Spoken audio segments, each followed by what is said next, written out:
महाराष्ट्र विकास सेनेच्या वतीने पंढरपूर ते बारामती निषेध पदयात्रा। राज्य सरकारवर महाराष्ट्र विकास सेनेने धरला निशाणा।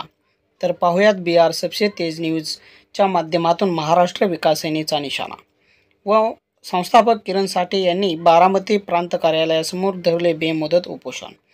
या उपोषणातील मागण्या जाणून घेऊयात। महाराष्ट्र विकास सेना पक्षाचा महाराष्ट्र विकास सेना पक्षाचा आमच्या मागण्या मान्य करा नाहीतर खुर्च्या खाली करा। आमच्या मागण्या मान्य करा नाहीतर खुर्च्या खाली करा। साठे साहेब तुम आगे बढ़ो हम तुम्हारे साथ हैं। मागण्या मान्य करा नाहीतर खुर्च्या खाली करा। महाराष्ट्र विकास सेना पक्षाचा महाराष्ट्र विकास सेना पक्षाचा महाराष्ट्र विकास सेना पक्ष।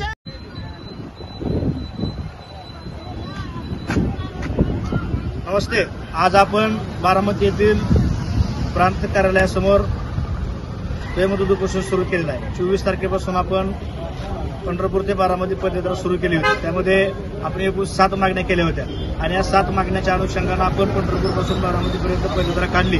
त्याची सांगता करून आज आपण पंढरपूर ते बारामती पदयात्रेची सुरुवात करीत असताना सुद्धा या राज्यकर्त्यांना आपण निवेदन दिलं होतं। अजितदादा पवार यांच्या पत्नी सुनेत्र पवार यांच्या हातामध्ये आपण निवेदन दिलं होतं आणि आमच्या मागण्याच्या अनुषंगाने आपण सकारात्मक विचार करा असं त्यांना सांगितलं होतं। त्यांनी आम्हाला सांगितलं होतं की मी निश्चितपणे अजितदादांना या गोष्टी कानावरती घालण्याचे निवेदन देईन, परंतु 24 तारखेपासून आज 27 तारीख उजडली तरी कोणत्याही प्रकारचा त्यांनी या ठिकाणी सकारात्मक प्रतिसाद दिला नाही। त्याचा निषेध करण्यासाठी आज आपण 7 मागण्या घेऊन बारामतीतील प्रांत कार्यालयासमोर उपोषणाला बसलेलो आहे। आमच्या जीविताला जर कोणत्याही प्रकारची हानी पोचली तर या आमच्या जीविताला हानी पोचल्यानंतर त्याला सर्वस्वी जबाबदार राज्य सरकार असेल, महाराष्ट्र शासन असेल, त्याच पद्धतीनं मुख्यमंत्री एकनाथ शिंदे असतील, देवेंद्र फडणवीस असतील आणि विशेष करून ज्यांना आपण हे निवेदन पाठवलं ते अजितदादा पवार ते आमच्या जीविताला काय बरोबर झालं असतं ते सर्वस्वी जबाबदार राहतील असा इशारा आपल्या माध्यमातून देतोय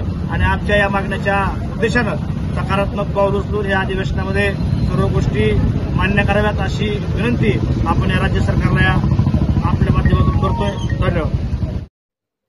महामानवास मरणोत्तर भारतरत्न पुरस्कार हिवाळी अधिवेशनात ठराव मंजूर करण्यात यावा। राजश्री शाहू महाराज परदेशी शिष्यवृत्ती योजनेतील जाचक अटी रद्द करण्यात याव्यात। घरकुल मंजुरीच्या पद्धतीत बदल करण्यात यावा। अनुसूचित जातीतील आर्थिक दुर्बल घटकातील विद्यार्थ्यांना व्यावसायिक उच्च शिक्षणाच्या पूर्वतयारीसाठी 2 लाख रुपयाचे अनुदान देण्याची योजना तत्काळ सुरू करण्यात यावी।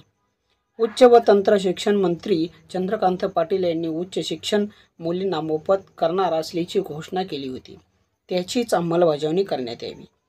महाराष्ट्रातील शेतकऱ्यांना सरसकट कर्जमाफी करण्यात यावी।